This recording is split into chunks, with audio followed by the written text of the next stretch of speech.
urges professionals to strengthen procurement system for transparency. National Orientation Agency warns against spread of illegal small arms in Akwa Ibom. And on the foreign scene, Zambia declares national mourning for late former President Edgar Lungu.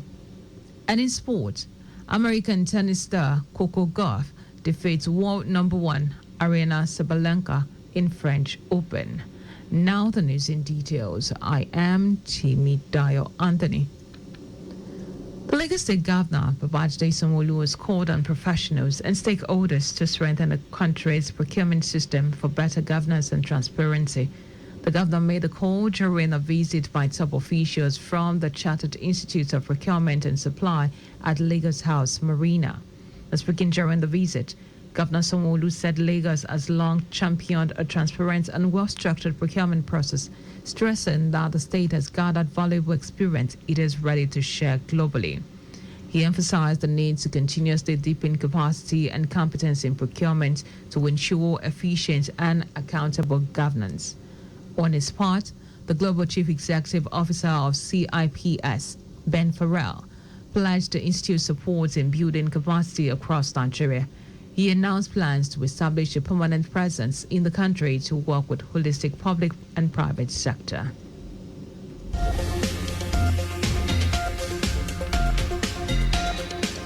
The Lagos State Health Management Agency, LASHMA, has encouraged students of Lagos State University of Technology, LASUTECH, to take full advantage of the Lira Eco Health Insurance Scheme for better access to health care. Speaking during a sensitization event at the LASUTECH campus, Ikorodu, LASHMA Permanent Secretary Emanuela Zamba emphasized the importance of health coverage for students. Represented by the agency's head of sales and marketing, Uche Igwenoya, Zamba praised the university for enrolling both staff and students in the Lira Eco scheme, saying it shows a commitment to their overall well-being. She noted that with the increasing academic pressure and lifestyle changes among students, unexpected health issues can arise, making insurance coverage not just beneficial but essential.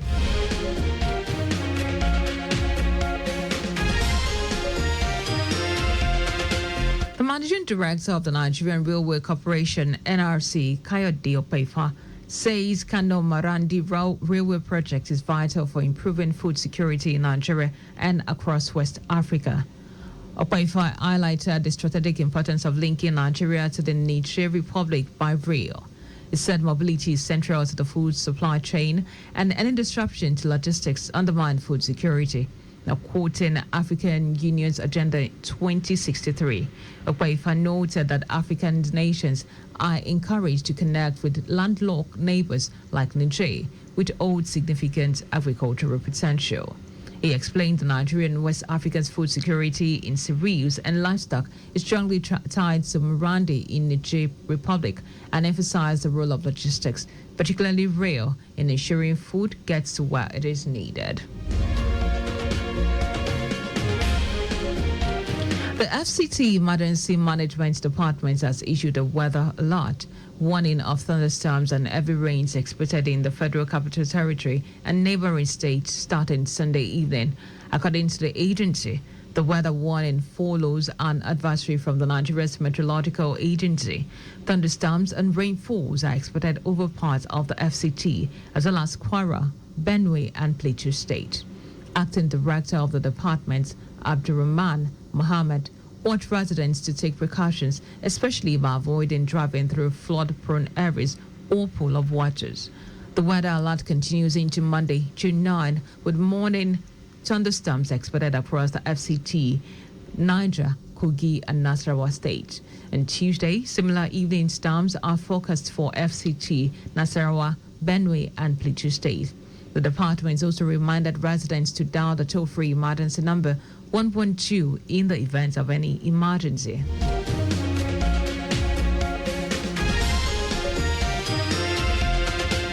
And now to the rest of the stories. The National Orientation Agency, NOA, in Akwa Ibom has raised alarm over the rise in circulation of illegal small arms and light weapons, calling it a serious threat to Nigeria's peace and development.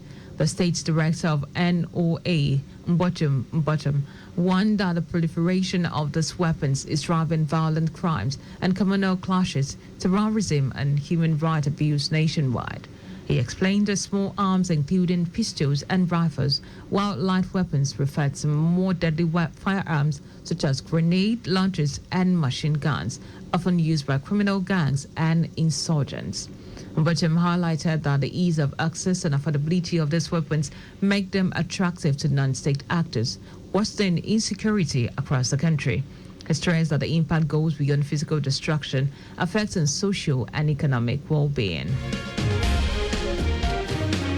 The United States has reaffirmed its commitment to deepening trade and investment ties with Nigeria, describing the country as a key economic partner in Africa. The United States Ambassador to Nigeria, Richard Mills, made the remarks in Lagos during a policy address at the Lagos Business School, themed toward a robust U.S.-Nigeria commercial and investment partnership. Mills revealed that two-way trade between the U.S. and Nigeria reached about $13 billion in 2024, making Nigeria the second largest U.S. trade partner on the continent. He noted that the U.S. foreign direct investment in Nigeria hit $6.5 billion in 2023, up by 5.5% from the previous year. The envoy said the U.S. is shifting its Africa strategy under President Donald Trump's administration with a focus on commercial diplomacy and long-term prosperity. He highlighted the deep personal and cultural ties between both nations, with over 750,000 Nigerians living in the U.S. The federal government has declared Thursday, June 12, a public holiday to mark this year's Democracy Day. A statement issued by the Permanent Secretary of the Ministry of Interior, Magdalene Ajani, said the declaration was made by the Minister of Interior, Olubunmi Tunjiojo, on behalf of the federal government. Tunjiojo congratulated Nigerians on 26 years of uninterrupted democratic rule, describing June 12 as a symbol of Nigeria's ongoing journey towards justice, peace, and national unity. He praised the resilience and courage of Nigerians over the years and reaffirmed the current administration's commitment to democratic values under the Renewed Hope agenda. And now to foreign news. Zambia has declared a 7-day national mourning period following the death of former President Edgar Lungu, who passed away on Thursday in South Africa at the age of 68. The Zambian government announced the mourning period will run from June 8 to 14, with all national flag flying at half-mast and entertainment events suspended. Lungu, who led the Southern African country from 2015 to 2021, died while receiving specialized treatment in Pretoria for recurring esophageal condition known as achalasia. Secretary to the Cabinet Patrick Kangwa confirmed the president Hakainde Hichilema has granted Lungu a state funeral. His body is expected to arrive in Zambia on Wednesday, with Belvedere Lodge in Lusaka designated as the official place of mourning. And now to sport. American tennis star Coco Gauff has claimed a second Grand Slam title after a thrilling comeback victory over world number one Aryna Sabalenka at the French Open. Gauff, ranked second in the world, bounced back from losing the first set in intense tie break to win 6-7, 6-2, 6-4 in a match lasting 2 hours and 38 minutes on the iconic court Philippe Chatrier in Paris. This marks Gauff's second Grand Slam title, having also beaten Sabalenka in the 2023 U.S. Open final at just age 21. She has shown resilience and maturity after overcoming the heartbreak of a 2022 Roland Garros final loss in Iga Swiatek. Sabalenka, who was aiming to become the first active woman to hold 3 Grand Slam titles this decade, struggled with 70 unfocused errors in challenging windy conditions. With this win, Gauff now leads their head-to-head record 6-5. The final was the first meeting between the world's top women in Grand Slam final since 2018. Now, just before we go, ensure the registration mark on your vehicle is clear and visible at all times. You can follow us on like all our social media platforms. X at Traffic Radio 961, Facebook Lagos Traffic Radio 961 FM, Instagram, Lagos Traffic Radio 961. You can also subscribe to our news and program live on YouTube at Traffic Radio 961. You can also visit our website at www.trafficradio961.ng. But did you know that the Sanwo-Olu administration supported 152 businesses and persons in the tech ecosystem, the Lagos Innovation Program? You can get more details on Lagos State Government's website. And to end the news, here are the highlights of the major stories. The Lagos State Governor Babajide Sanwo-Olu has called on professionals and stakeholders to strengthen the country's procurement system for better governance and transparency.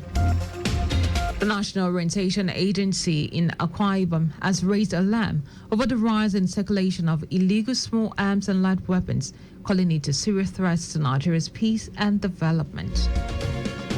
We also told you that Zambia has declared a 7-day national mourning period following the death of former President Edgar Lungu, who passed away on Thursday in South Africa at the age of 68. And in sports, America tennis star Coco Gauff has claimed a second Grand Slam title after a 3-0 comeback victory over world number 1 Sabalenka at French Open. Now for contact with the newsroom, please send a message to info@trafficradio961.ng. The Einstein is broadcast compiled by Adirayo Iduwolaya. I am Dayo Anthony. Many thanks for listening.